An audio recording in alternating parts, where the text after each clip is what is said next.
Hello. Hi everyone. I'm There's too going much to noise in the mute. background. There's some people. If you're joining us, please just mute yourself so that we can start. Can everyone hear me? Yeah, I can hear Just you. Yes. okay. All right. Okay, everyone. Thanks for joining us this evening. Welcome and thank you for taking the time to register and join us for another NGP UK webinar series. Our event today is brought to you in collaboration with our sister slash brother slash family organization, NDUK. That's the Nigerian Doctors in the UK. My name is Dr. Harrison Offiong. I'm a sessional GP and the Media and Publicity Secretary of the Nigerian GPs in the UK. I'm also the chief host of today's event. And I have a panel of experts with me today who will be giving talks on different aspects of general practice. So I have Doctors Uwa, Ejiro, Adauzo, and Chugo. And I'd like to thank them before we start off for volunteering their precious time and energy to share their knowledge and experience with our audience. So I'm not sure they are around, but if they are, I would like to recognize the president and founder of NGP UK. That's Dr. Benga. I'm not sure he has joined us yet, but when he joins us, I'll let him speak. And also the founding president of NDUK, Oval. I'll also give him a chance to speak when he joins us. So before we start, just a few ground rules. So if possible, I'd like you to turn your cameras on because I think it's a bit easier for us to interact if we can see people. Unfortunately, with the COVID, we've gone to this method of interacting. But if at least rather than just seeing names, we can see your faces, that would be lovely. Keep yourself on mute, please. If you're not the speaker or you're not on my panel of experts, if you can just mute your audio so that there's no distractions and we can all hear and enjoy the presentation today. You'd have the opportunity to ask questions at some point in time, but if, as you're going along, if you have any questions, you can put it in the chat, and my panel of experts and other GPs who would kindly join us at some point would answer the questions as we go along. So, also, there's no fire alarm for today. So if an alarm goes off in your house, please check your kitchen, make sure there's nothing cooking or on the fire. And so we can start. So as a starting point, you have finally made it past the minefield of general practice training, crossed the hurdle of CSA, RCA, and also negotiated the seemingly easy but challenging task of applying for CCT. So welcome to the world of general practice. After all that you've been through to get to this point, the rest should be a walk in the park, right? Well, unfortunately, it's not as easy as people think it is. And the peculiar world of general practice is filled with its own unique and interesting challenges. And our job tonight with my panel of experts is to give you a bird's eye view of what these challenges are, how to negotiate them, and how to sort of enjoy yourself as a general practitioner. There'll be lots of questions. We wouldn't be able to answer all of them. We would try our best to cover as much as we can. We have a limited time, so we will try to keep things to time as much as we can. So without much ado, like I said, please put yourself on mute if you can. And I would start by introducing my first speaker, who would talk to us about what the options are on general practice. So, I'll let you introduce yourself because your CV and portfolio is too much for me to handle. So, so the table is yours. I'll put you in the spotlight. Thank you. Thank you, Harry. Thanks for the introduction. Good evening, everyone. My esteemed colleagues, I want to say thank you for joining us this evening. Thank you for inviting me to speak. Thanks to NGP UK and NDUK. So I'll just start by sharing off my screen, and then we can kick off. Let's see. Okay. Spiritually, they will just don't know. Can we see that? And when that time comes, Yes, we can. God has called. Okay. Yeah. Okay. Is that okay? Yes. Cool. Okay.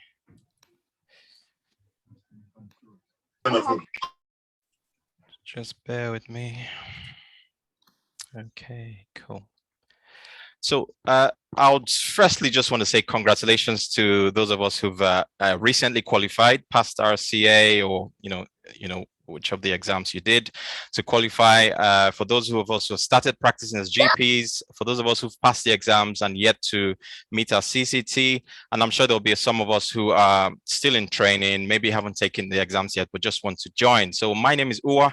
I'm a GP in Manchester. I'm a locum/sessional GP. I do out of hours work as well.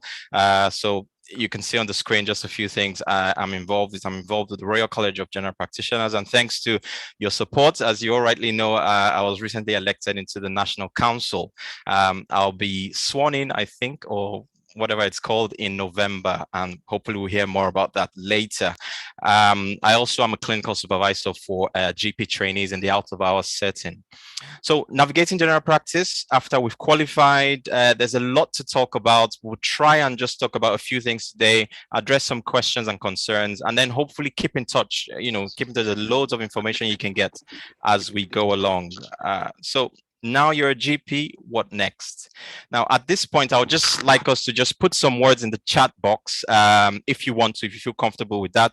Now, I can't see the chat box, so I'll leave that to Harry and my other expert to have a look. What would you like to do next? What would you like to do? Where do you see yourself in next month or 3 months or 6 months? What would you like to achieve? It could be anything, it could be, I won't suggest anything. So what would you like to do now that you've qualified, now you're a GP? If you've thought about it, you don't have to have an answer. It's just if you've had anything. Okay, so I can't see the chat, but I can see one person has put something in the chat, or two. Just put it down. It could be good feedback for us for further webinar series, or we can even connect later, or we can even address some of these things later. So where do you see yourself in 6 months' time? If you're not sure, that's fine. I wasn't sure when I qualified. All I knew was that I wanted to just start locuming and start making money, but that changed along the way. Right, so we'll go through a few things. What are the options when you qualify? What are the roles? What are the pros or the cons of some of the very common roles? Like I said, where do you see yourself? What do you like? What would you like to achieve in the next year, in the next 5 years, with being a GP? Do you want to be a portfolio GP? Do you want to be, have special interests, which they now call extended role? And then just a slide or two on where we can get information from. Information is really key. I'm sure even if we're not GPs, you would have found out in this country, if you want to do anything, it's all about information. And just a quick slide on appraisals. We'll talk about that as well. So you can just look on that screen. Most commonly, I think we have more salary GPs generally, but anyway, you can be a salary GP, a locum GP, a partner or principal partner, they used to call it, depending on the setup. An out of hours GP, urgent care or walk-in center GP, intermediate care, which is, I think, connected to sort of secondary care sometimes. You can work in prisons. There's loads of things you can do. Private GP, you can work for NHS England. You can be a trainer, you can be an appraiser, a clinical supervisor, you can work with the GMC in different roles. You can be a GP assessor. So I'm also a GP assessor, obviously, for the the selection center GP entry exams. When you go and you have a case with the patient, a case with a relative, and a case with a colleague. So I was trained up to be one of the assessors, but that's on hold now, obviously, because of COVID. So you can be a lead GP or a clinical lead. So these are just like common roles. Now, really quickly, what are the pros of being a salary GP? Now, these are just some of them. Some of us, I believe, will already be salary GPs. Some would have been in the past. So I've never been, but I have colleagues and friends who've been. At the moment, there's lots of jobs. That's a pro. There's an element of stability. Obviously, the sense of belonging. You join a team, you join a practice, you have constant colleagues. Obviously, there's paid sick leave, annual leave, CPD. Obviously, your tax is paid. You have your NHS pensions, maternity leave, all that are, really good benefits of being a salary GP. And I also found there's some programs, courses, or fellowships that you're eligible for as a salary a GP, which is not always available as a locum GP. And then most jobs, or a number of jobs, would say it could lead to partnership. Just bear with me. I'll close this down. Thank you. It's easier to get involved with the PCN, primary care networks, or the CCG, or the now that's rolling out the ICS, because you're permanent in that role or in that region. Some of the cons I find, again, not all of them, obviously, is not as flexible when you compare to things like locum or out of hours work, and the workload is quite a lot. With out of hours, you can sort of book your shifts as you want. Locum, you can work when you want, but as a salaried, you have a fixed contract, which for some people might not see that as a con. You could potentially get more pay as a locum or out of hours doctor or in partnership. So these are just some of the cons. And then if you're not happy with it, you would have to resign, which might be a whole thing.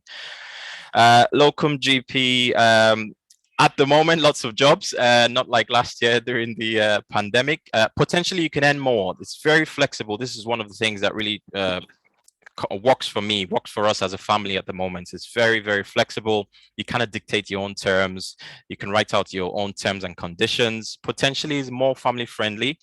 Again, you have to be careful with this, because you could be a locum and be working 6 days a week, or 10 sessions and all that kind of stuff. Another benefits, you can try out different practices, try out different services before you decide on what you want to do.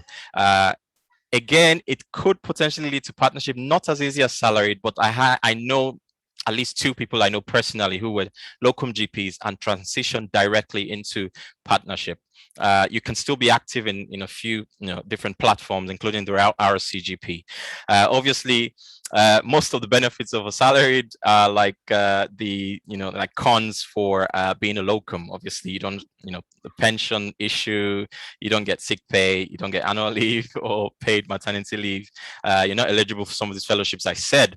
It could feel a bit isolating sometimes, especially if you're just moving around, going to new practices. They're like, the locum is down the corridor, or the locum is coming today. They don't even know your name. But anyway, that's just some of the cons.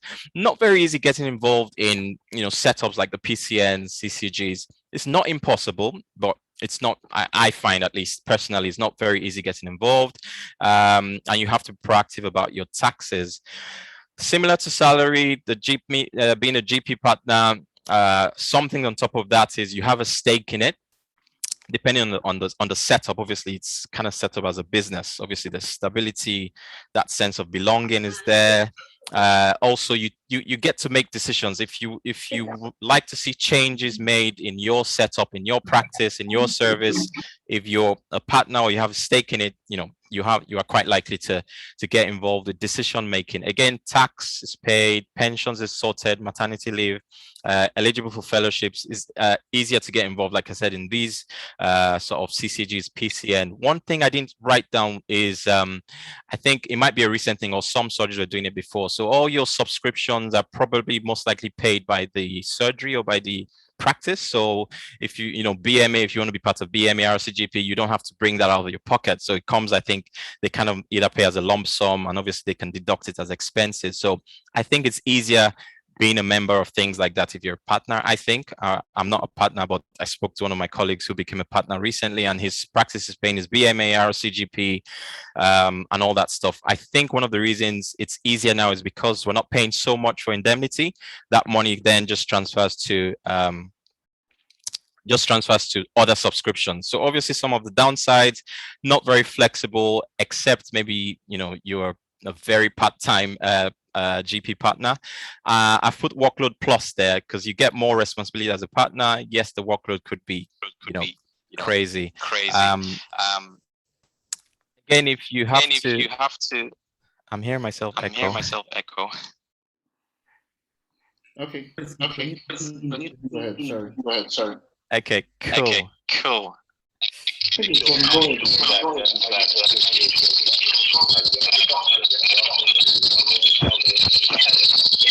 I think you should mute everybody, and then possibly somebody has Facebook on.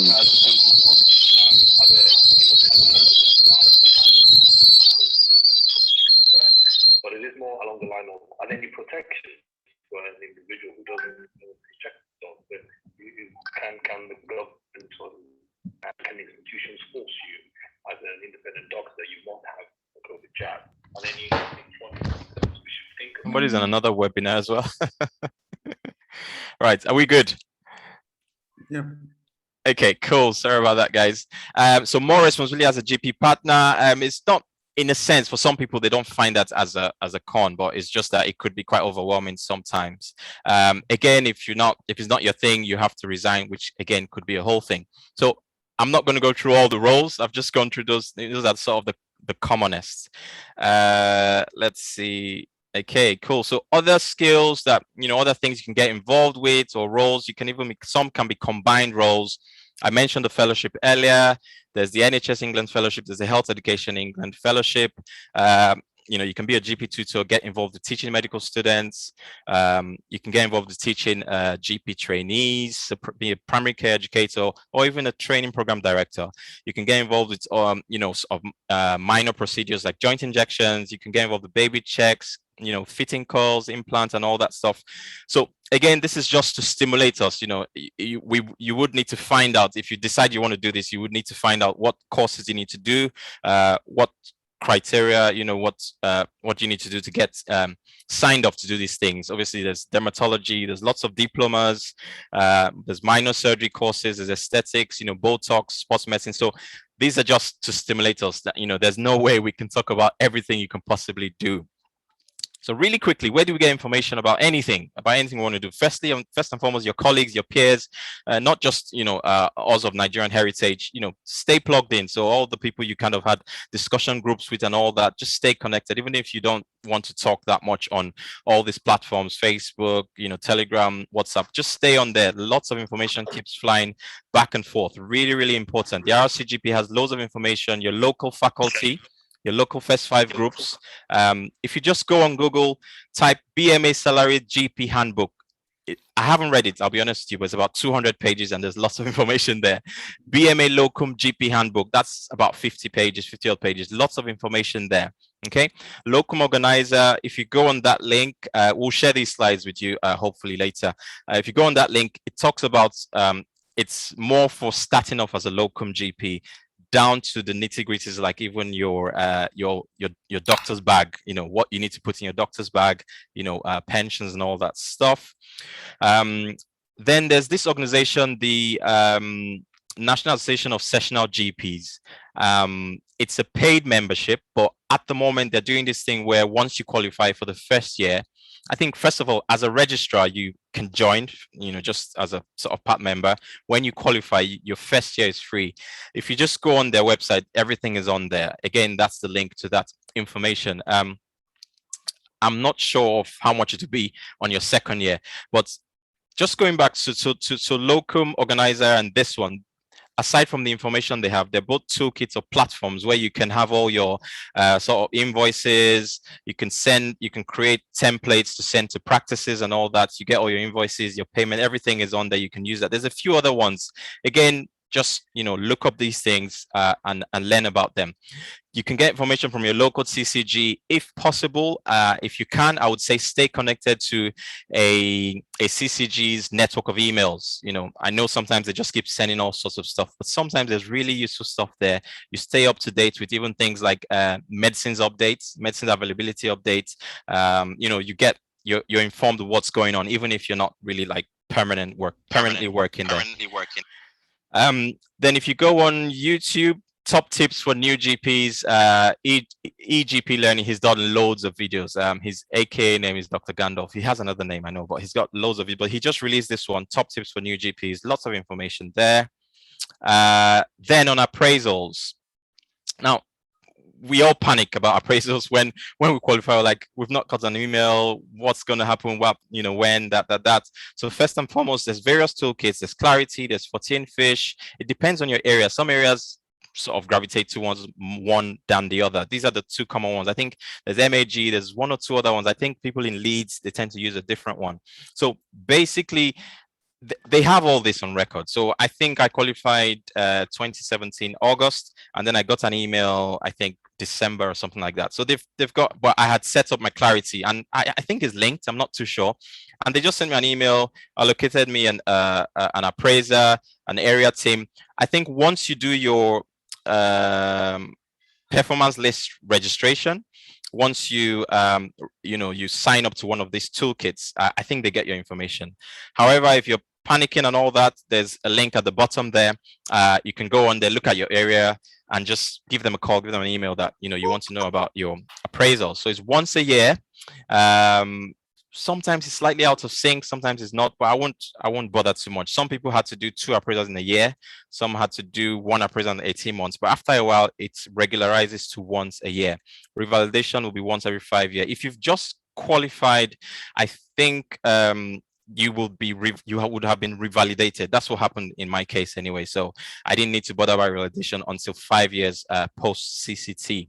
At the moment, it's more about support than paperwork. 50 CPD points, they're no longer checking that it's exactly 50, but you need to put some information there, at least that you're learning stuff. So my last appraisal, I had, 25 points, but that wasn't the case. So they're not really keen on points anymore. It's more about support, but you need to show a few things that you're learning, you're progressing, PDPs and stuff like that.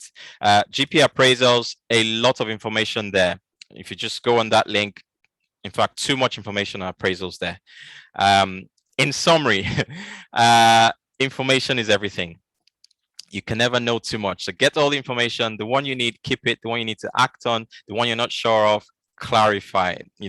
It could be any one of us speaking here today. It's just that we did GP training before you, hence we're here speaking to you about it. So basically information. Stay connected, stay plugged in.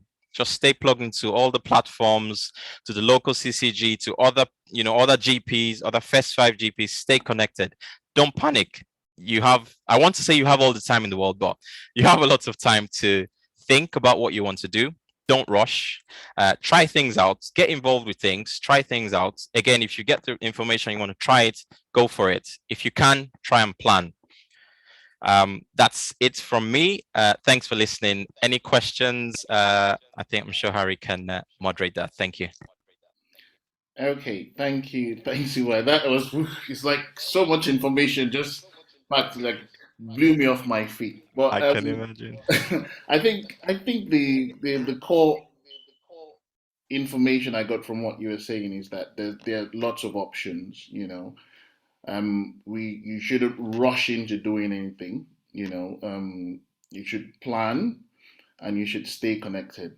Ask questions. There are people who have been there before you, and they've done it. They've made mistakes. They've learned from their experiences, and now they will be able to direct you or guide you in the right way. Just before I let you go, you did ask people what they wanted to do. So Harriet was the first person to respond, and she said locum/sessional. And then we have N locum money, then we have one salary, then fellowship.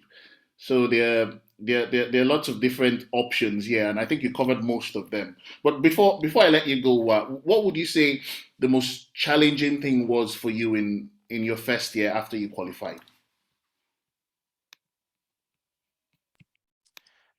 So I'm not sure if it was the most challenging, but one thing was where I trained. I mean, I always knew I wasn't going to work in that region.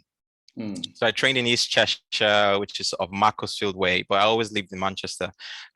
So I always knew that I would finish my training and then come back to Manchester and start looking for jobs, locum jobs. So I wouldn't say it was the most challenging, but it was a new area for me. I'd never worked as a GP in Manchester, so I didn't know the surgeries per se. I didn't know the whatever. I didn't know the setup, whatever. So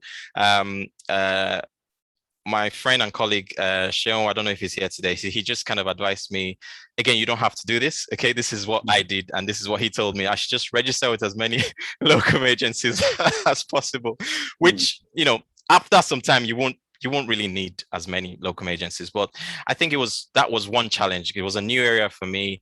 Some people said, send out your CVs to all the GP practices in the area. Some people did that, but I personally didn't feel very comfortable with that. So in a sense, trying to decide how I break into the GP locum market in Manchester was it was a little bit of a challenge, but I wouldn't say it was the most challenging. So that's for me. Okay, all right. And I know you talked a bit about GP partnership. NGP UK has had another webinar before that was focused mainly on GP partnership. What I'm going to do is I'll share the link in the chat, so anybody who wants to go to that YouTube website and watch that video, and you can get lots of tips and background about what to watch out for GP partnership. So just a reminder again, please, if you're joining us, can you just mute so that we can all hear and follow the key speaker? So moving on, thank you very much for that. I really enjoyed your talk, and there was lots of information there. Like I said at the beginning, it's just a bird's eye view. We wouldn't cover everything, we won't answer all your questions, but you can keep asking the questions as we go along, and we'll try our best to answer them. Or you can connect with us and we'll still keep you up to date as we go along. So I'll now move on to my next speaker. I think he's covering the what and how to navigate general practice. His CV is also as long as you can imagine, so I wouldn't even try the impossible task of describing his portfolio. I'll leave that to him. Ejiro, the floor is yours. Thank you. Thank you very much, Harrison, and thank you, Uwa. Welcome to everybody.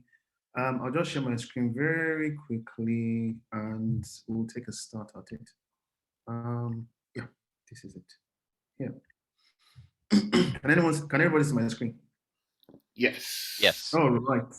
Okay, so I know with all the information that is coming through, I know we must have heard a lot of things. Interestingly, in the last 24 hours, I've had a talk with about 2 GPs, people that just finished, and work is always, something that is on their mind.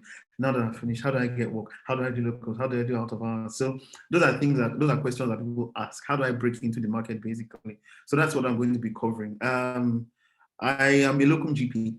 I only do urgent treatment center. After a single session of working in a GP surgery, I decided that I would never do that again, and that's how I ended only working in urgent treatment center out of hours initially, but now I do a lot of urgent treatment center work. I'm not a trainer, but I have a lot of trainee contacts, probably up to 80 hours a week of trainee contacts.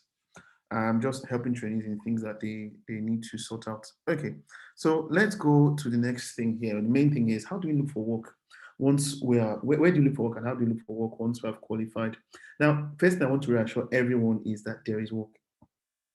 Don't get into the idea of thinking that there's no work, that there are so many GPs qualifying and there's really not going to be anything for you. There's always work for everyone.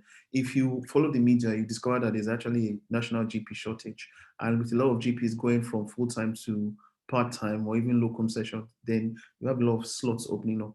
Okay, so there are different things different places you can actually look for work. The first place you probably look for work is GP surgery, where you trained, because most times before you finish, your trainer or probably the lead partner would want to they'll give you an offer, but you need to think carefully if that is really what you want, because you need to make sure that you're working somewhere where you feel supported and you feel valued. And apart from GP surgeries, apart from GP where you trained, you've got out of hours providers in different localities. And the out of hours providers, some of them also provide the urgent treatment center service, which for most places 24 hours compared to out of hours. Now, I mentioned something about local agencies. So what I did myself was, once I was done with training, I got my information out there. I probably registered about 8 agencies, made a lot of phone calls, but right now I don't speak to any of them.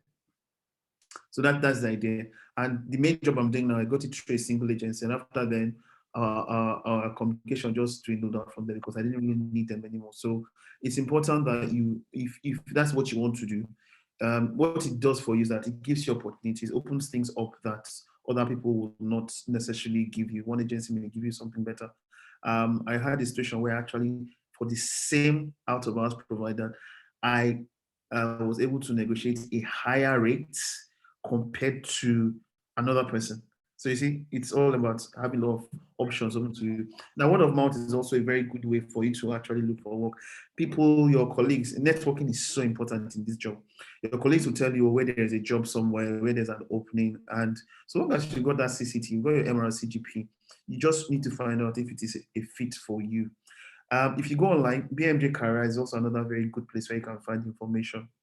They have jobs coming up, and jobs can be anywhere from salary, locums, even partnerships. They're all there. And usually with those jobs, they'll give you like incentives, things that come with the job. I'm sure it will have covered most of them under the pros of being a salary GP. Now there's this organization called Babylon. Babylon actually runs Babylon runs GP and some GP surgeries and out of hours areas. So Babylon is something you can also explore. They have jobs which you can go for. Apart from Babylon, they're not the only one that do that. You've got Doctors at Hand, and there is a website, GP Online. So with GP Online, there are loads of jobs. As I yesterday when I checked, I think there are about 450 jobs open as I yesterday. I mentioned National Association of Sessional Gps. I found them very useful because I decided I was going to do locum, and basically sessional GPs, more or less, they have a very diverse portfolio, and Nhs GP gives you, it's almost like a one-stop shop for any sort of information that you need for that. CCGs also, your PCNs, you find out that many people are not too close to them, but they're also a source where if there are job openings in your locality, they will know about it, and based on that, you can actually contact them, and there's an opening, they'll let you know. RCGP website too, they have a limited selection of jobs, but you never really know what fits you. So I want to make this side note on tier 2 providers. Now, one thing I know is that many of us came here on tier 2 visas, and if you started training early, you find that as training is rounding up, you find that now you've got about 1 year left before you get your ILR. So what do you do? How do you get a job? Most people get that tension, but just to reassure you, there's no issue. This issue can really be easily sorted. Now, all you need to do is that if, for instance, you get a GP, all you need to do, get a GP surgery which you like, or you get an out-of-hours provider which you like. All you need to do, just tell them that you need a tier 2 sponsorship, and they can easily provide tier 2 sponsorship for you. Now, I know that some CCGs actually run programs where they provide sponsorship for, they assist surgeries to provide sponsorship for tier 2 doctors. So that's one thing that you can easily get. And once your 5-year period is running out, you can decide to continue with them once you've applied for your ILR, or look for something else that fits you. Moving forward. Okay, so documents you'll need. Now, I think this was something else that I really found very useful when I had conversations with people. Now, when you look at, if you're going to register with local agencies, or you're going to register with, or you're going to say send information out to GP surgeries looking for work, you find out that you need an updated CV with work contact information for at least 2 clinical references. Now, because most of us are finishing, those clinical references will ideally be people from your the training practice where you worked. So your trainer, for instance, any other partner you feel will probably give you a good reference. I think that would be a good idea to get references from them. So that should be included. That contact information at least should be on your CV. Your professional indemnity insurance, very important. I can't overstress the importance of this. Now, for this, one reason why this is important is that at the end of the day, even if you are the safest doctor on the planet and nothing goes wrong, if GMC finds out that you are actually working without any professional indemnity insurance, it can be a problem. But I'll say something about this later on. And also, they give you a proof of membership or a certificate showing that you are registered with them and what that registration covers and what scope of work you'll be doing. Yes, your GPCCT completion, you actually have that document. Usually GMC, I think GMC sent it out to you, and that's one document you also need. DBS certificate updates or your update service. So I think a DBS certificate that is valid for about, they have a certain number of days. Or if you are signed up to the update service where you pay £13 every year and you don't have to do like continuous DBS checks, that would be ideal for, I think, for most people because it's less hassle. Direct debit, they just take the money. But you know that anytime someone asks you about your DBS certificate, you just give them your update details. Yes. So evidence of eligibility to work in the UK. So if you have a British passport, you've got to that point, all well and good. You got an ILR, all well and good, or a passport and a visa. The problem now is that if you had been on a tier 2 visa, your tier 2 visa will not make you eligible. So it means that whoever is employee would have to necessarily apply for you to get like certificate of sponsorship, and they will now be your primary sponsor for your visa. Yes, bloods. Most times when we apply for NHS jobs, bloods are very important. So things like serology, your blood tests, very important. Just the basic things, your hepatitis B, your varicella, and stuff like that, mumps. Yes, other documents you need. Now, normally there's your mandatory training. And your mandatory training, there are certain things that must be in your mandatory training because there are requirements for employment. So things like child safeguarding, adult safeguarding level 2 or above, infection control, and also information governance. Now, infection control has to be within 12 months. Information governance, 12 months. Your mental capacity and BLS, yes, has to be within 12 months. Now, the good thing now is that for BLS, you can actually do it online. You have online modules. I think I completed one this month, and inexpensive. I paid about £5, and it's done and it's valid. Then summary of your last appraisal, you can get that from your e-portfolio, and evidence of revalidation. So usually once you are done with your just before you see CT, you would have a revalidation like was said, and that revalidation would set you up for another 5 years of appraisal before your next validation. 2 proofs of address, just basic things, bank statements, utility bills, usually dated within the last 3 months. Okay. Yes. Now all those documents I've listed above, it's not just enough to have them. For convenience, what I would suggest is scan all of them into PDF. Scan all of them as PDF and save them in a folder on your computer. And if anyone asks you, oh, I need XYZ, you're not scratching your head trying to like get all those documents again. All you simply do, send soft copies to them. Some people are not just bothered, they'll just send a folder to them, let them pick out what they want, so long as those documents are there. So very important that we need documentation. Moving on from here. Yes. Okay, so let's say now you found a place that you potentially think that you could work in. I really like this place. I think it will work with me. Ideally, you should visit the practice. I would suggest never ever work anywhere without visiting them first. Now, when you visit them, you want to have a chat with the practice manager or senior partner, anyone that is available to give you a tour around the facility. And when the things you want to look at what support do they have for you? Because remember that you are transitioning from being a trainee GP to a full independent practitioner. You want to find out the environment there and if it's actually conducive for you. Ask about workload sharing and also admin and also home visits, things like that. Because you find out that sometimes the salaried role, many people have complained about this, that they heap a lot of work upon you. So if you have no idea of what is coming and you just take the job blindly, then you're going to fall into a lot of problems. Interestingly, the only GP surgery job I considered, I visited the practice, just very big facility. I think one of the biggest surgeries in my area. And I was liking the place until I saw the practice manager. And after 1 minute of talking with her, I knew I would never work here just because of the practice manager. So that's just the idea, just to feel that this place doesn't actually work for me. Now, the other thing we need to look at is contracts. This is so important. I can't emphasize this. Now, contracts are so important because they set out exactly what your role will be, what your remuneration will be like, what your rewards and responsibilities. So contracts generally, you have something called the BMA model contract, and that is the contract upon which is like a template upon which GP contracts are based, at least for salary jobs. So very, very important that you look at a contract before you even read through the contract before you sign, or take on that role, that job. Now, take note that all contracts are negotiable. It doesn't mean that anything is set in stone. You can make movements. Practice may be good enough to make adjustments for you based on your peculiar circumstance. Now, one thing that I will suggest, I've never used this myself just because of the kind of work I do. BMA actually has a contract checking service. From their own account, 20% of contracts do not actually meet the standard because these contracts are negotiated with the government, and so that you know exactly what a GP should ideally be doing.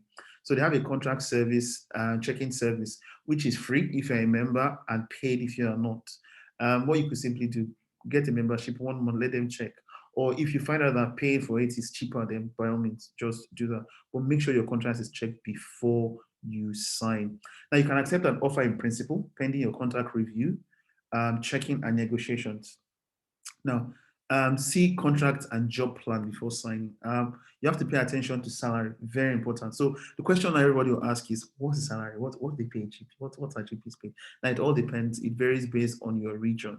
And usually you can probably get anywhere from £9,000 per session per year to anywhere, I think I've heard about as much as £12,000 per session per year. But normally, roughly, it translates to about roughly £85,000 a year if you are going to work full time. And full time is about 9 sessions, 9 sessions a week, and your 9 sessions is about 4.5 days roughly, with one of them being a self-learning session. So just know that that's what happens. And one thing I'll mention at this point is this: GP land is quite interesting. Now look at someone like Uwa has more experience than I do as a GP.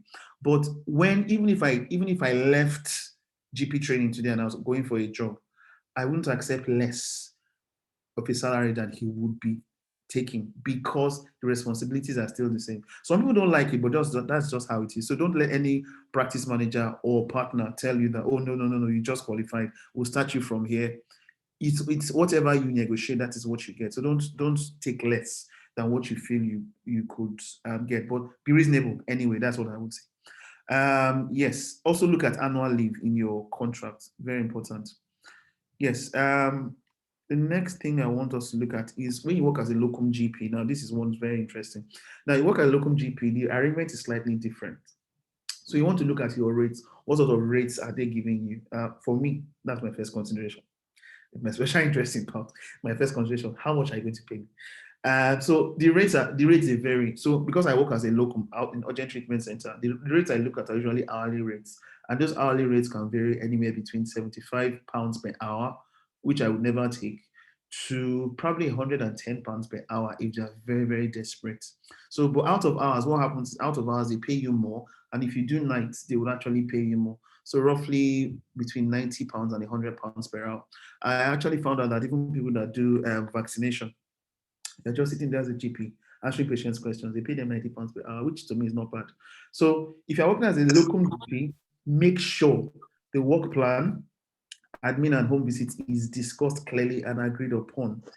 What you do not want is you have admin that is generated by everybody else, and they'll pile it upon you, and you get to do everybody else's admin, and you don't do your own self-generated admin. Yeah, and just take note that it can all be negotiated. Your terms and conditions, usually they'll give you terms and conditions which you look on a case-by-case basis.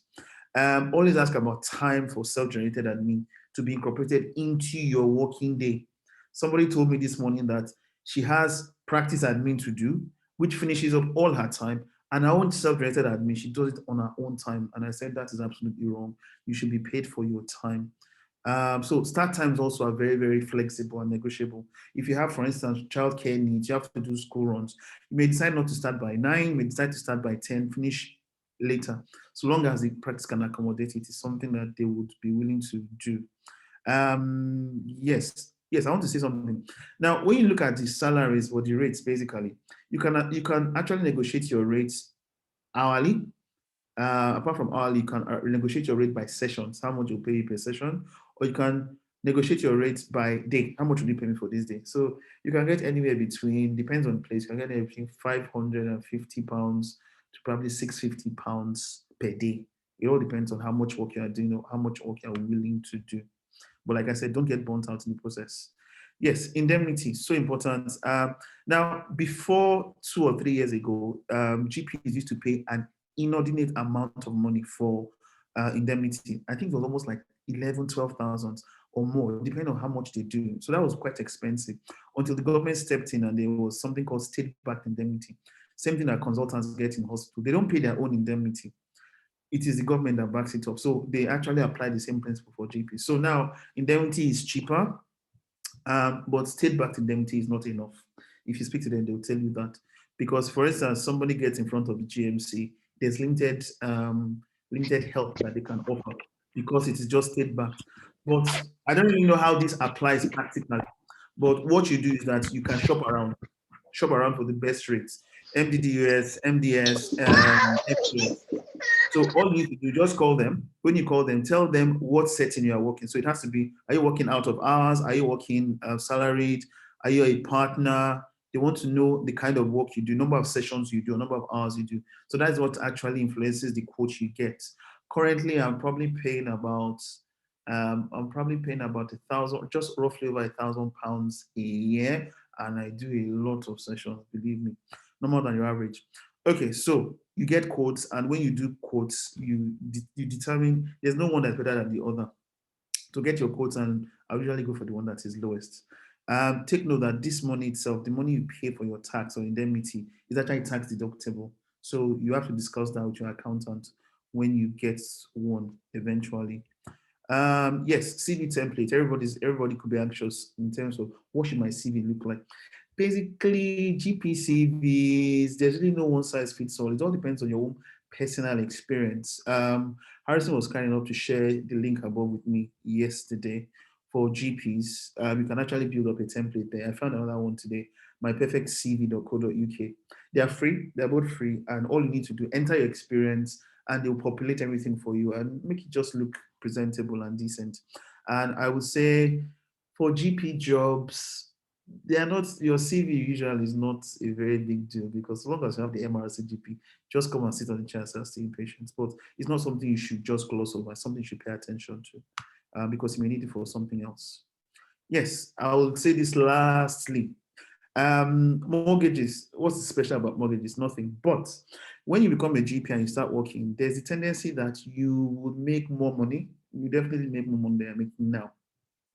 Now, making more money means you are paying more tax. And paying more tax, usually what happens is that you pay your taxes.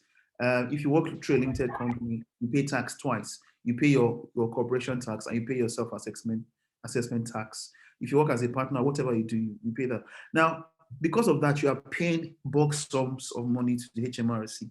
Somebody told me 2 weeks ago he had to pay £75,000 to HMRC, making a lot of money. So what you can do when you are about to remortgage, you can get a special package called a special kind of mortgage called an offset mortgage. What an offset mortgage basically means is that your balance on your mortgage is calculated every day. So let's say you are owing £200,000, that's the balance of your mortgage. If you put, for instance, £50,000 as savings in an account linked to that mortgage, what then happens is that instead of them to calculate interest on 200K, they only calculate interest on 150. So that's the difference. Now, this is an illustration. I spoke to a mortgage broker yesterday because I'm in the process of trying to remortgage, and these were the numbers he gave me. The 50K is money that I'm going to pay to HMRC as tax, and also part of my self-assessment tax. So I delayed to the very last minute and put it in an account. So what happens here is that if I do an offset mortgage at 1.35%, my monthly payments will be £639. But if I do a traditional mortgage at 1.13%, I'm paying higher, 813. So it's just an illustration to give you an idea. If you meet, you can go online and read about offset mortgages or speak to a financial advisor, and they will give you more information about that. So basically, that is me done for this session. Thank you very much. I will entertain any questions, or just as Harris and Liz, I will follow.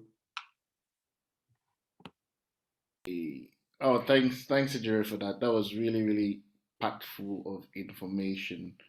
I mean, there's just so much that you covered that I don't even know where to start. I think you mentioned NAS GP, how much is their subscription? Because I think you mentioned that you're paying for it. Okay, no, NSGP, I'm not actually, I'm on them, I'm with them for free. For free. But if you want Okay. to pay, the subscription is £24 a year. Okay. Okay. So It's there's not the really option expensive. of doing it for Yeah. free. So what Yeah. are the benefits of paying? As in, do you think you're missing Benefit out on of, anything? okay, so what they do, they have something called local chambers where they have different practices puts out jobs, and those jobs they give you access to those jobs. So if you want them or not, and if you have issues with things like contracts, they actually help you to negotiate things like contracts, things like pensions, things like indemnity. So they actually provide more of an advisory service than anything else, which you don't get if you are running like a free membership. Okay. And I think Chika asks here, does offset mortgage mean that you pay less tax? Offset mortgage means you pay less tax. No, it doesn't mean I pay less tax. But what it means is that the money for my tax, I hold on to it till the very last minute. Hold on a Oh, there's second. okay. My job is to mute everyone that comes on, so I've been busy, I'll say. Carry on, sorry. Okay, so what the offset mortgage actually does is it's not that you're paying less tax. It's money I'm supposed to use for my tax. Rather than pay them a lump sum, I wait till the very last minute to pay them. But I put this money in an account that is tied to my mortgage. I can get into this money at any point in time and pay the money out. But what that money does for me is that the money that the interest that is calculated on my mortgage is reduced. That's the illustration I gave here. Sorry, Joe, hold on a second. I Okay. need to mute someone. Okay, I'm going to set a fine. Anybody I mute would have to pay some kind of fine. I don't know how you pay, Sha, but we'll figure it out. Okay, carry on, sorry. Yeah, so the idea is this. The illustration I gave for simple case of argument is that if, for instance, I still have £200,000 left on my mortgage and I have 50K left to pay on my corporation tax and my self-assessment tax, personal income tax, I rather take that money and put it in an offset mortgage account tied to my mortgage. So instead of me to pay interest on the entire 200,000, I only pay interest on 200,000 minus 50. The money still belongs to me. The only difference here is that I'm not getting any interest on the money, but the money is there. I can take it at any time. When it is time for tax to be paid, all I simply do, take that money, pay it out as tax at the very last, probably the very last month. Because presently at the moment, I have deadlines for January and I have deadlines for July to pay 2 taxes. So I'll keep the money inside there till that January. I'll pay it to them probably a day before or 2. Then when July comes, the balance, I pay it all from this 50K, which is money for tax. Okay, and then just the final question on this part. So I think Chino is asking, wouldn't this prolong the time you pay the mortgage, or do you still pay the same at the end? Yes. So what it does for you, it doesn't prolong the time you pay the mortgage. It actually shortens the mortgage. Because mortgage payment is actually based on interest. Banks will give you the money for 25 or 30 years because they know that the interest they will get is almost equal to the amount that they give you. So that's how they make the money. So with offset mortgages, instead of, for instance, you have a 25-year tax mortgage for 25 years. With an offset mortgage, you can shorten that by 5 years or more. Depends on how much you're offsetting by. So if I offset with more, I'm going to bring my mortgage is going to be paid quicker. By this calculation, for instance, I'm shorting my mortgage. Sorry, go ahead. So my mortgage, by this calculation, for instance, I'm shortening my mortgage payment by 2.5 years just by doing this. Okay. Okay. That's how it works. Well, speak to a financial advisor or speak to a mortgage broker. I think they're very adept at this and they'll give you more information. Or you can go online and actually check for it and you see it there. All right. So yeah, thanks so much for that. Just a reminder, Adrian is not a mortgage advisor, and maybe we might need to set up a session on mortgages. But he's just, like I said, we're just giving you tips on what to do, and his session was packed full with information. Thanks so much for sharing that, Adrian. So my chief organizer Ada has just told me that we are running late, so sorry, we need to move a bit faster. Surprisingly, though, she's the next speaker. Okay. So Ada is going to talk to us about pension. So we've talked about how you start, but we also need to plan for the future. So she's going to do a session on pensions and a lot more information, because she's just to let you know, she's the one who organized all of this. So I'm looking forward to an interesting session from Ada. Over to you. You're in the spotlight, Ada. Hello, everyone. Can you hear me? Yes, I can hear you. Okay, hi, everyone. My name is Adeze. As you can see from the screen, I'm just a GP, first 5 GP, graduated 2017. Obviously, we're kind of a bit on time, and I'm aware that our honorable colleagues, OWA and EDU, have done a lot of talking. So I'm just going to kind of give people a few minutes to kind of assimilate all this information. But generally, I'm just going to go straight to the point. And there are a few things Ejiro mentioned and were mentioned that I will touch on. Now, I am a locum GP, and the way I see GP is this, in terms of your choice of job. Personally, I see when people graduate, you either want to go,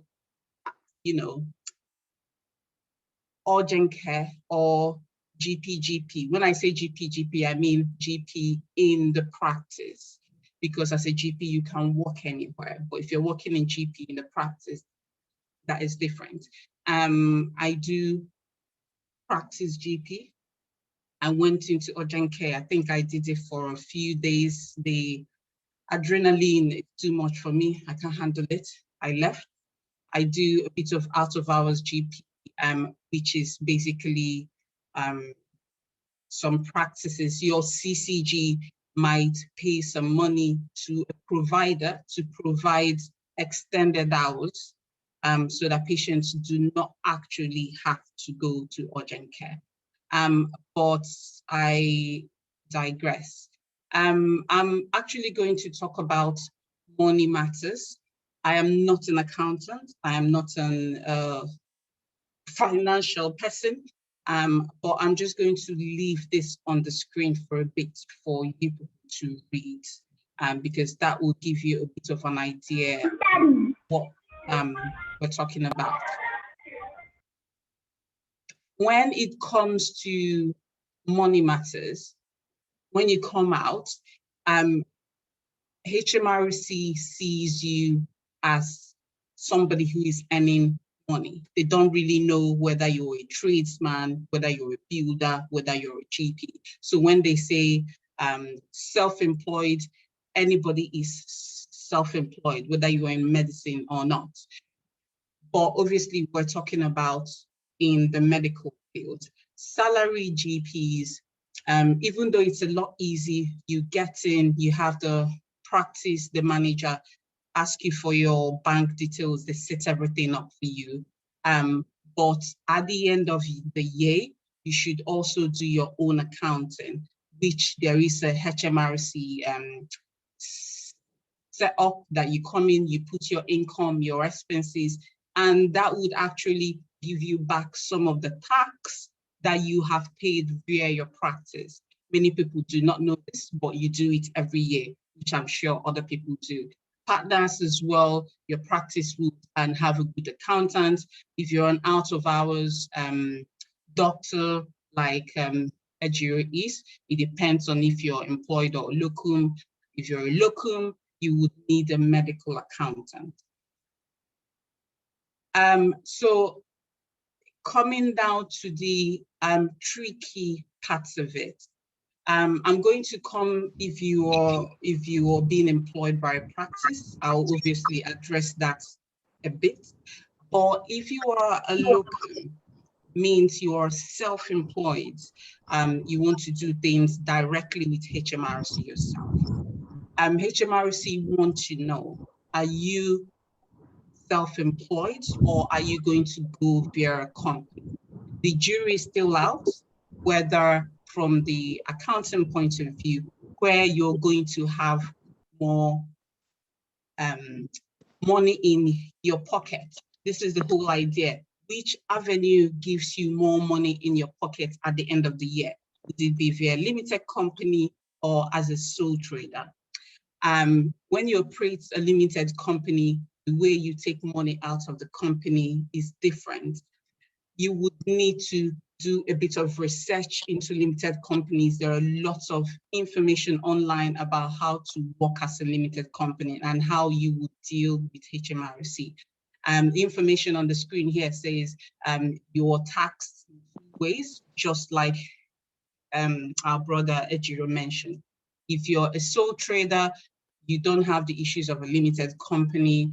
They pay you 1K a month. You tell HMRC, I was paid 1K a month. HMRC will ask you, how much have you spent in the month? You tell HMRC, I spent £400 a month. HMRC will supply 1,000 minus 400, £600. They will tax you on £600. That is self-employed. The limited company is a bit tricky. You're trying to go around the company. Many people, many doctors will tell you the best thing is to go limited company. Quite a few of us have limited companies, but before you decide you want to go on limited company, just hold your peace first. We'll come to that later. On the screen, I've said get a medical accountant. You need a medical accountant. I'm not talking about just an accountant that you see on, they have to be medical accountants. Your regular accountant would not know how to do the whole, medical accounting part of it. Let's just put it that way. Okay, as I said, still holding your peace because I'm trying to build up to something here. Once you come out as a GP, once you've been handed your CCT, you are a sole trader. A sole trader means self-employed. And as I said, you are taxed based on your profit at the end of the year. And you now say, okay, do you know what? I don't want to do sole trader. I actually want to do limited company. I want to trade via a limited company. It is very easy to do. All you need to do is to tell HMRC. Obviously, if you read it online, you have to go to HMRC, you set up your company, all of that information you get online is very easy to get. Pay company taxes and get yourself set up with the company's house. And then you have to inform HMRC. And then I think I'm echoing as well. You would inform HMRC and tell them that you are no longer self-employed and that you want to become a limited company. You also have to let your accountant know that you are becoming a limited company because they have to adjust your tax calculations. But as I said, do not rush into making that decision yet. And I will give you a few reasons you may want to decide. Yes, a full slide on medical accountants. I cannot emphasize that enough. Things are going to get in the next 3 years, 4 years, 5 years to get a bit tricky. If you know the accounting, the business yourself, and you know how to do it, then fine. Or if you're going to deal with HMRC, it's just better to get somebody who knows how to do everything because we are not accountants. But if you want to do it yourself, it's up to you. Your accountant, obviously, his job is to tell you how to pay the basic rate that you should pay. Whether you're going to pay tax, the answer is yes. Some people pay £10,000 tax a year. Some people pay £75,000 tax a year. HMRC will take the money from you. Don't forget that. It is your accountant job to tell you, do you know what? You can legally do this and pay £10,000 and not £75,000. If you don't have an accountant, you pay lots of it. So likewise, if you're employed by a practice manager in a practice, yes, you have your payee already set up. All this money goes directly to HMRC. But at the end of the year, as a salaried, you should do your self-assessment online.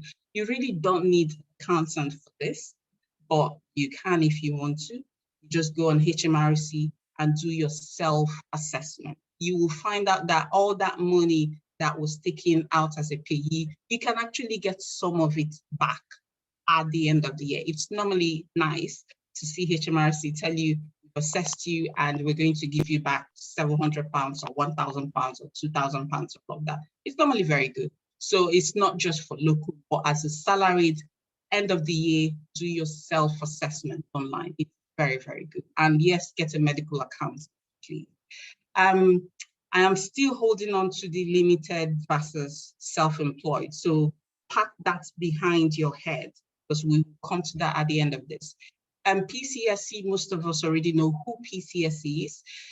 They are the body that deals with your performance list, and they deal with your pension as well. PCSE is delivered by Capita. Capita is the contractor, that's NHS England or whoever it is gave this job to. So they are the ones who run primary care support England at the moment. Now, when you do your pension as a local, as salaried, even as a partner, all our pension is given to PCSE. PCSE is meant to take all your money and give it to NHS Pension, and then NHS Pension will update their records. So chances are that if you go to NHS Pension and ask them, you want to know what your pension is, NHS Pension will tell you, I do not know what you're talking about, go back to your provider. They mean go back to PCSE. NHS Pension have their website where they update things. So everybody, as long as you're a GP, you should have a PCSE page. You should have an active PCSE page, meaning you are logging in. You should know that website back and front. You should know who to click. I have PCSE number on speed dial. I do not waste time in calling them and telling them, please, I paid you that money. I cannot see it online. So yes, apparently from here, there is said to be a 2 to 4 years backlog from PCS. So the money that we are all partners, salaries, local, giving to PCSE to give to NHS Pension, the money is somewhere in the clouds. Do not ask me. You have to chase this up. So this is one of the hitchbacks of doing NHS Pension, but I'll still come back to that as well. As I said, PCSE, they're the ones that deal with the performance list and GP pensions. That is a link here. GP pension, they have a very good the website. So I'm hoping this will show up. This is what it will look like. Obviously, when you come here on the PCSE, if you're a partner, you click there, salary GP, you click there, GP locals, you click here, it will tell you step-by-step guide on what to do, really. So lots of information on this website. Please go to it when you. Now, the main thing to address, you cannot locum, you cannot do NHS Pension if you trade via limited company. That is their basic rule. It will not happen, they will do it. If you want to pension, you can consider private pension. Now, NHS pension, private pension. That is a different discussion for another day. I do NHS pension. I did a lot of research online, you know, all these groups you see online, NASGP, there's lots of arguments.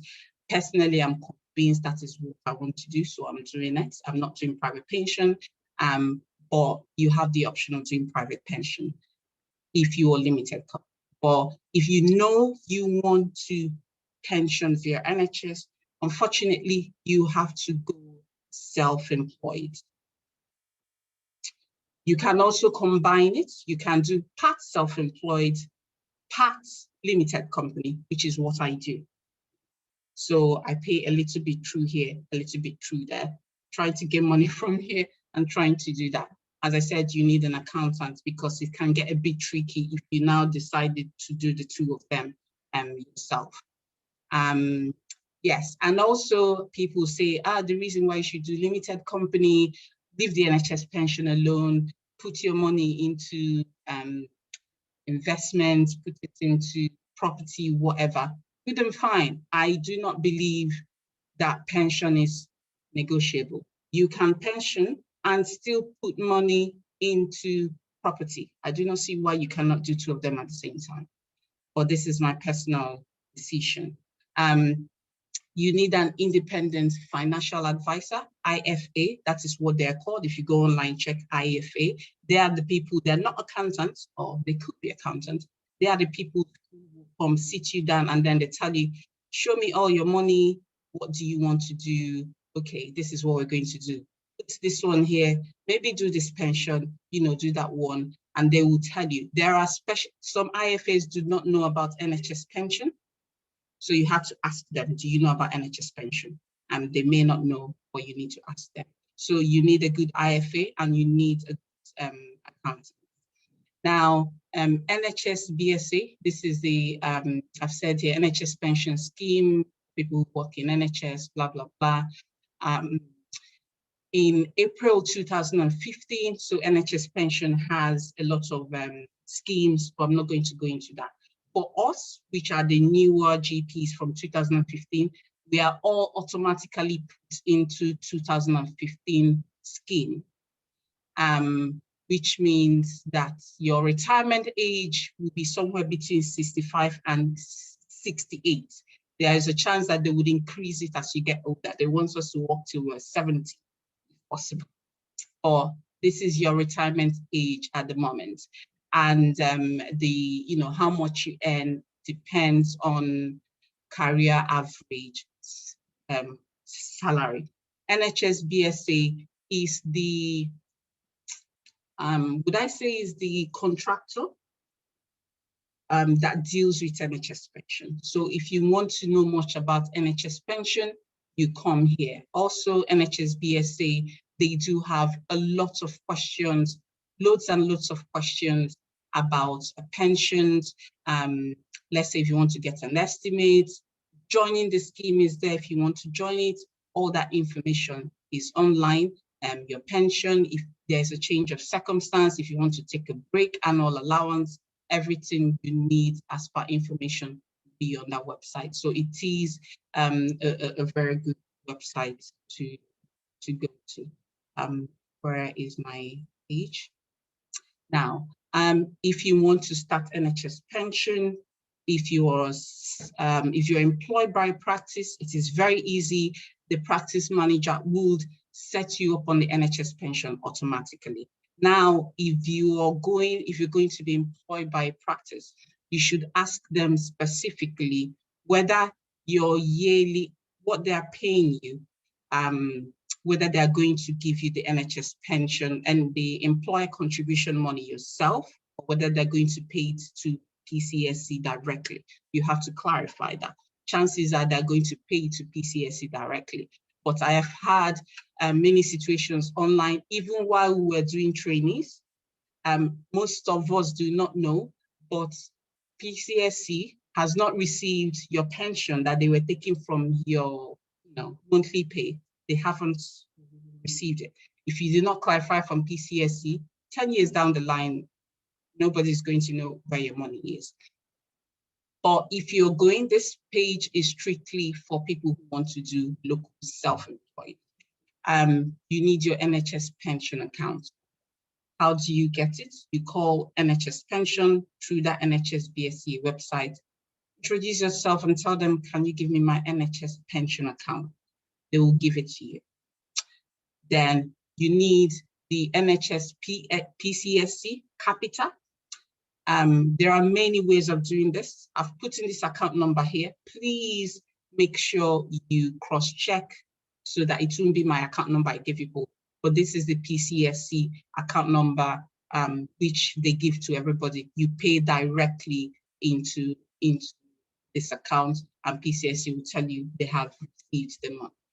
You must know the PCSC regional area where you work. So if you're in London, are you in North London PCSC or Northwest London, or are you in not England. You must know that. And you must know the practice code. When you go into a practice, the practice manager will tell you the practice code for the pension. As a locum, these are the things you need. Once you get this information, you go to PCSE website. You need to do local A and B forms every month. So every month that you are paid, you get the local A and B form. You put in your NHS pension account, your own. You put in the NHS PCSE pension account. You fill in the locum A and B forms. The practice has to sign it. And then you put it into PCSE.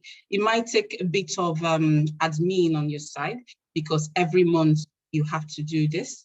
But with time, you get used to doing it every month. If you don't do it any month, there's a timeline to it. But I'm not going to go into all of that. This information is all on PCSE website. Yes, as I said, if you're salaried, you need to do your annual Type 2 self-assessment form at the end of the year. Also check your end of year certification, which is on PCSE website. You know, at the end of the year or the beginning of the year, January, you do your HMRC tax return. That is the best time to also go to PCSE and check your Type 2 self-assessment. Before I forget, if you're a salaried GP, even though your practice manager is taking some of your money and giving PCSE for pensions, it is your responsibility to do a Type 2 self-assessment. It is compulsory. Practice manager will not tell you to do it. They will not remind you. They expect you to know. This Type 2 assessment form is on PCSE website. As a salaried, you do this once a year. I recommend do it the same time you're doing your HMRC self-assessment.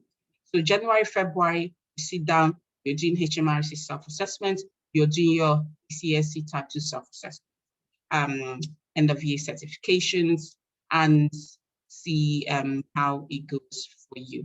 So, as I said, PCSE website and NHS BCA yearly check. Also, NHS BCA, this is your pension. Please go to that website at the end of every year. Make sure that everything is up to date. So my earlier colleague, Uwa, has talked about the websites that you should go to. This is another page, NHS Pension Scheme as a sessional GP. This is a very good page. Whether you're a local GP, salary GP, if you go to this website, it has lots of information there. Most of these websites, like the locum deck, locum organizer, locum manager, as a local GP, you need this website because it does everything for you. Your tax will be there, your income, expenses, booking jobs, everything to be there. It helps an organization. So find one that you want, pay for it, and start your job in. Owa has also mentioned Appraisals.uk, which is a very good. I just want to touch on that. I cannot overemphasize this website. Please go to this website. It is very good.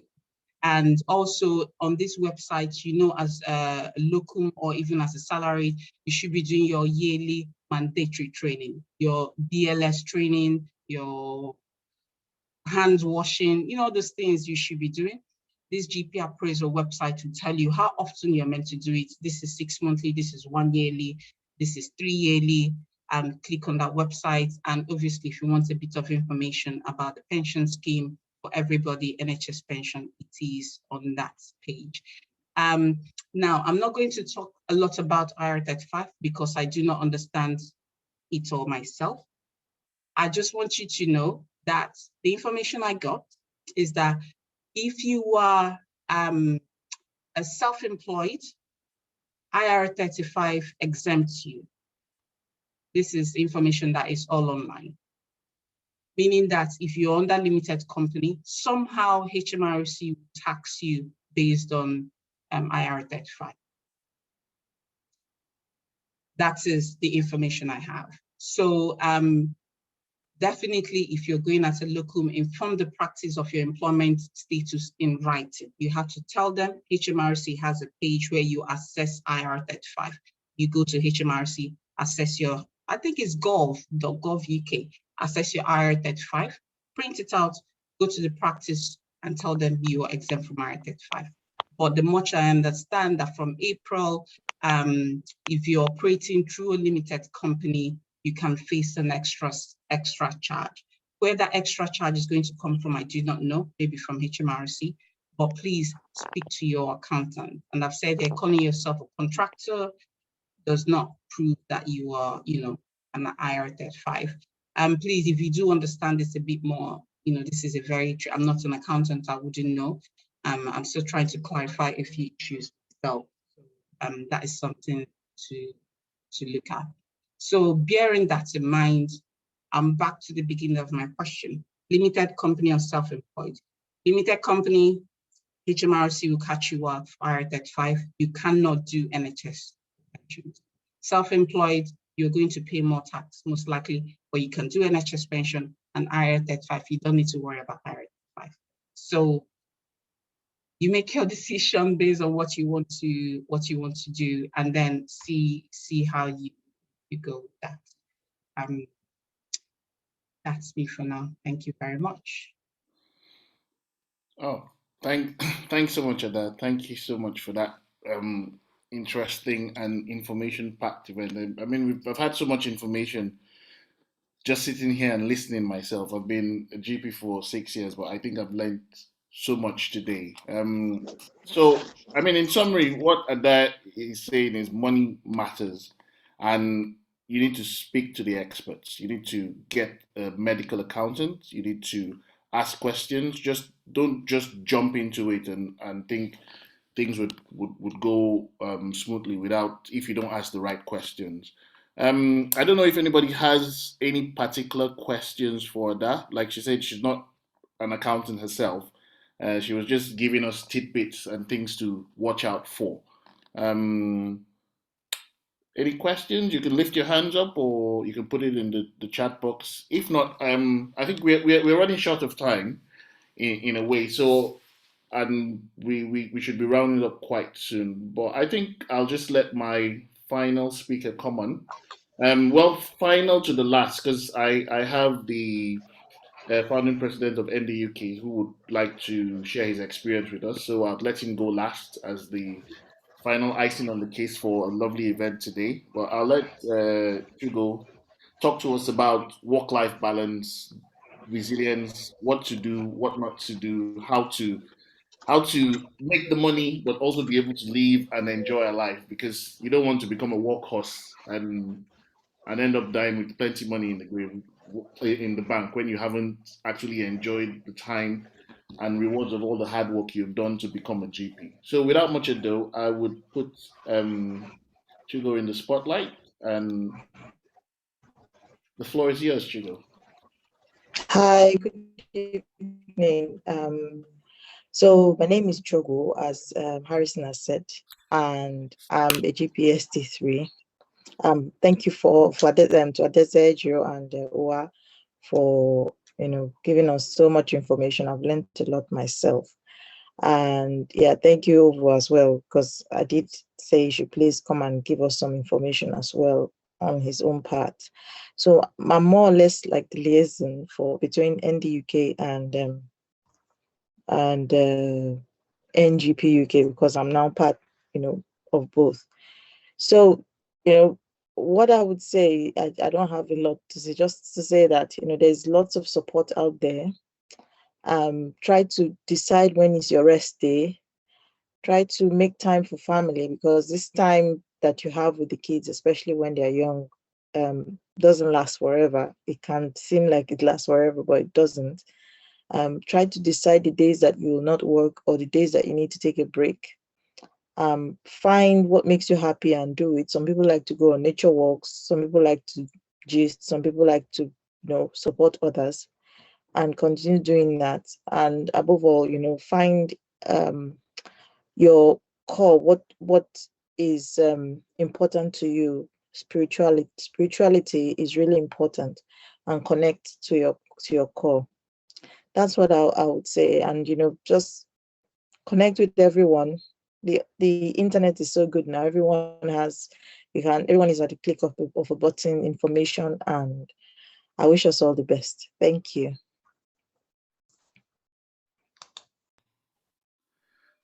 Thanks so much, Chigo, for that. I mean, it was short, direct to the point, and I mean, it just puts everything in perspective. We can do all the work, make all the money, but if you're not able to balance things out in such a way that you go to work and you're happy and you don't end up being depressed from overworking, you'll burn out. And I'm sure everyone has heard that term before, burnout. So the key thing is make time out for the family, make time out for yourself, and make some money, but don't overdo it. So yeah, I think we've had quite a rewarding evening. I've learned so much. There are thousands of questions that are left unanswered, and like I set the expectation at the beginning of this webinar, we wouldn't answer all the questions today. But the key point is we need to be able to um, relate and work together. So if you have more questions, connect with us on NGP UK, connect with us on NDUK, and ask those questions. Don't stop asking questions. Everyone you meet would know a bit more about something than you do. So even if you're a GP for 20 years, a newly qualified GP might know something that you don't. So it's good to ask those questions. But then if you're newly qualified, it's also good to ask questions from people who are more experienced than you. Don't be scared to ask questions. I wouldn't waffle on for too long. I think I would just leave the floor for Ovo to tell us about his own experience. I think he would. He's the founding president of NDUK, and he's my boss in a way. So I'll let him take the floor and give us a roundup for the evening before we all go to our busy lives. Oh, Thank you, over Harry. to you. No problem. Thank you. Thank you. Yeah. Yeah, I'll try to keep it as brief as possible, like Chogu did. Think I just wanted to share my experience because I think I did something that was quite, I went into a partnership directly from finishing. So, and it's just to share my own story. So where I trained, I liked it. And I think eventually you just have to make up your mind on what you want. It's more about what you want. And I think my driving factor for partnership was I like to be able to decide how I want to work and, the circumstances of my work. That was my main factor for choosing partnership. And I was lucky that where I trained, which I really liked, my trainer was very fantastic partner. And as at the time I was done, or even before I was done, they had the space and they were happy to have me and I was happy to stay. And yeah, it was that simple.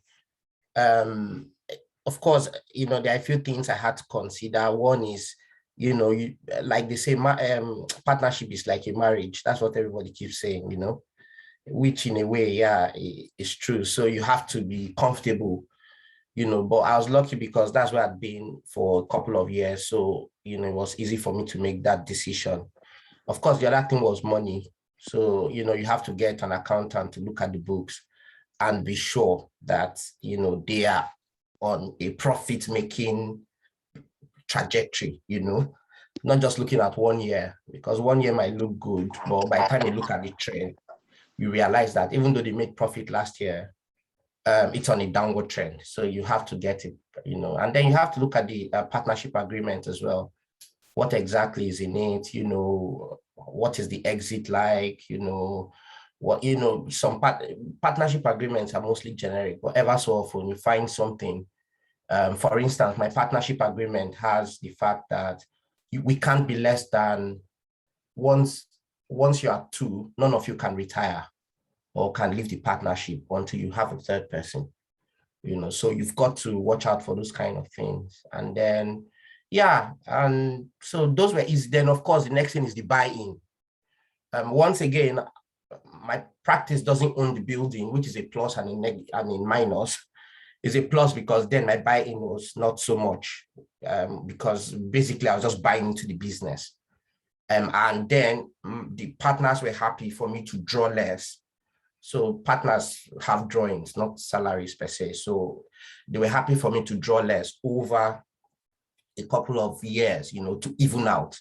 So that simply means maybe instead of drawing 10,000, you draw, 8.5 or whatever. So that at the end of the 2 years, you've evened out your contribution to the business.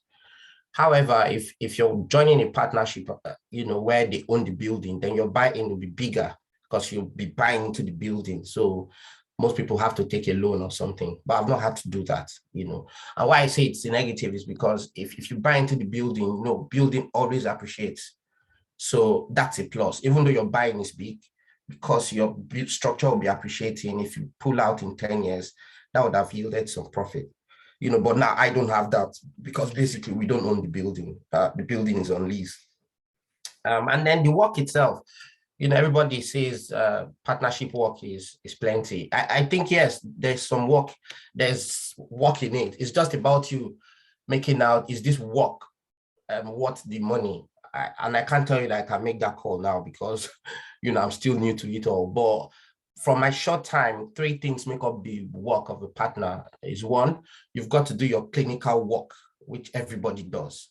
And then in addition to that, there are clinically related jobs. I call them like, forms, DVLA, forms that keep coming to you every day for different things. And then there are things that are not really clinical related, running the practice in itself. And then you have to, I think one thing that nobody warned me about was meetings. So many meetings, impromptu, arranged, you have to be in meetings all the time for different things in different, different capacities. And then of course you have to think about innovation, because a partner is not just a highly paid salaried. So you have to think about how to move the practice forward and things that will benefit the partnership, basically. So that's my story. It's certainly not, it's not impossible to get into a partnership directly. I've done it. We're two that got into our partnership at the same time. And so far, I've enjoyed it, I would say. Yeah, thank you. Oh, thanks so much, Revo, for sharing that story with us. I mean, what would you say the most challenging thing has been for you since you started this partnership? I think for me, like I said, the one that is the meetings. I love meetings, don't get me wrong, but the amount of meetings I've had to, be part of, I think I found that quite challenging. Are they face-to-face meetings or virtual meetings? Of course, now most of it has been face-to-face. I mean, most of it has been virtual, but of course, most of our partnership meetings, per se, sometimes in a week we could have, like 3 partnership meetings. If something comes up and a decision needs to be made, then I think another thing is if you're getting into a partnership, the less partners you have, the better. The more people you have, the slower decisions are made because the manager has to check with everyone to be sure everyone is happy, or as many people or whatever you guys decide as quorum, is met before the decision is made. So yeah, I think the meetings have come off to me as a surprise, sort of, in terms of, Sure, brilliant. Okay, so thanks so much, Uvo, for sharing your story with us. Thank you so much to Ada, Ejiro, Chugo, and Ua for taking the time to come out and prepare the slides. Everyone's busy, but you've taken the time to share the knowledge you have and experiences you've had with everyone. I because of time, I wouldn't really ask any questions now. I think most of the questions may have been answered, but at the key point from each of the presentation is that we need to connect, we need to stay in touch, we need to ask questions. There's a Facebook page for NDUK, there's a Facebook page for NGP UK. You can also follow us on Twitter for NGP UK. And there's a website for NGP UK, which I've put the link in the chat box. I mean, for me, I'd say thanks for everyone for coming. I'll just give the floor to my chief organizer, who I want everyone to really appreciate because she put all this together and she took her time out. Ada, I'll just let you say a closing statement. So thank you so much. Um, Thank you, everybody, for attending. I can see we still have about 50 participants, that is including the speakers as well. Obviously, we try to organize mostly GP based. Personally, I like organizing the educational based webinars, but my boss, Dr. Harrison, also we like to organize other aspects. Last time we held about RCGP and every other aspect of GP, so you guys are all welcome. But there's something I wanted to touch on, please. I know we can never end this thing before we go. And Ejiro said something about using agencies and all of that when you come out. Personally, I went to GPs and gave them my CV. I walked into the practice, I brought my CV, I said, I want to see your practice manager, and I took them. And within 1 month of finishing, I got a job. Actually, I know most of the partners around my CCG. I have them on my phone because I formed a connection with them. I'm not an agency person, even though I registered with agency, I'm not an agency person. You can get adequate job either as a salary or local, walk into the practice. Of course, if you walk into 20 practices, only two or three people are going to call you. But those 2 or 3 people are the ones that are going to give you job forever. You cannot work in many places at the same time. You need just 1 or 2 practices. So please do not be scared of walking into these practices. Most CCGs, some CCGs have WhatsApp groups. You might need to ask to find out. So get yourself into the WhatsApp group for that CCG, get yourself into the Telegram groups, find out, knock on doors. I also linked myself to the CCG email. You know, when the practice manager sends time to learn or these monthly meetings for CCGs, they do it as a bulk. Somehow I got my email in there as a locum, and once in a while when I was still looking for a job, I used to do group emails, just be like, hey, I'm a GP, I need a locum, and I find that thing and send it out to all those practice managers. You can send out to like 50 and maybe 10 people will respond, and you just pick like 2. And you find out that some of them, the practice managers, actually have your number on the WhatsApp. They email you directly, or if you want us, you know, that kind of thing. So I'm not an agency person. I'm scared of agencies because I heard that if agency introduces you to a practice and the practice employs you, that the practice has to pay £10,000 to the agency. I had something like that. So avoid agencies with a pool. But don't be scared of going in there. Wear your face like that, stand and tell them, I want to talk to you, give your CVs out, you will get a job. There are lots of them there, salaries, local, anything at all. But in the meantime, welcome to NGP UK group and let's have fun, my dear.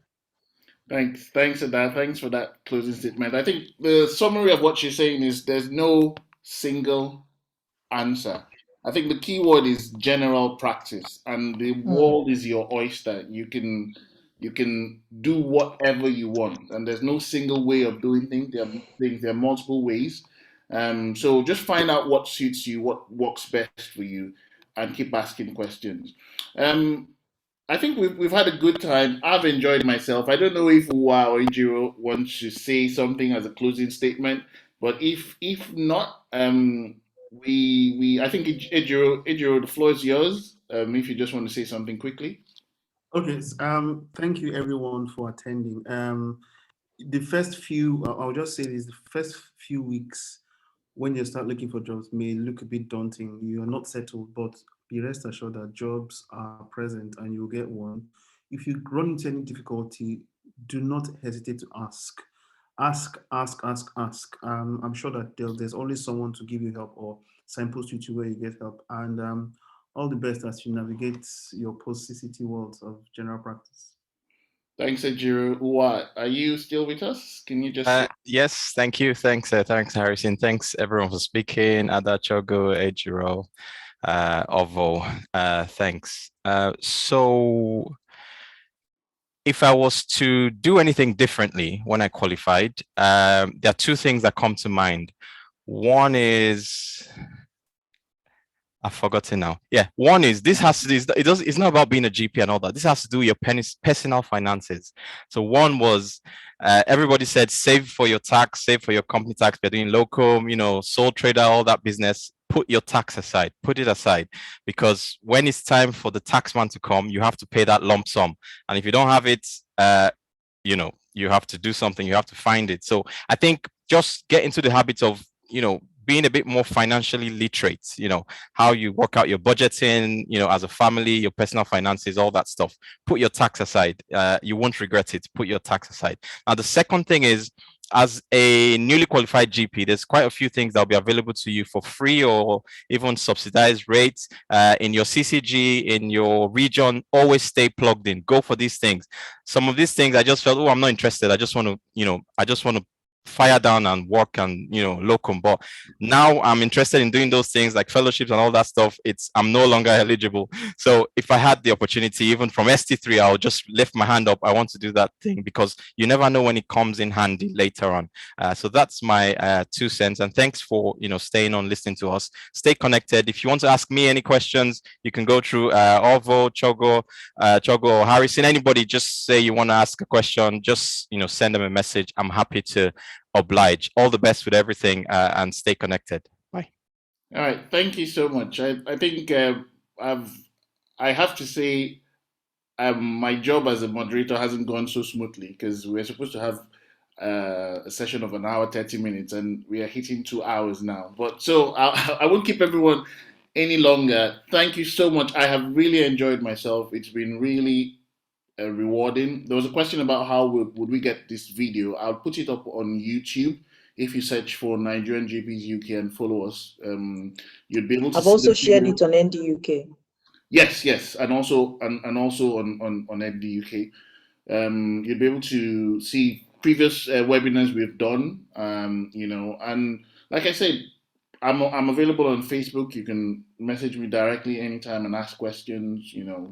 And I hope everyone has a lovely evening. Since we came here to learn about general practice, and I think maybe learn how to make money in a safe and enjoyable way, I'd like to end the session with some music. But if you want to stay back and listen, you're welcome. But otherwise, have a good evening, and thank you for joining us. Bye.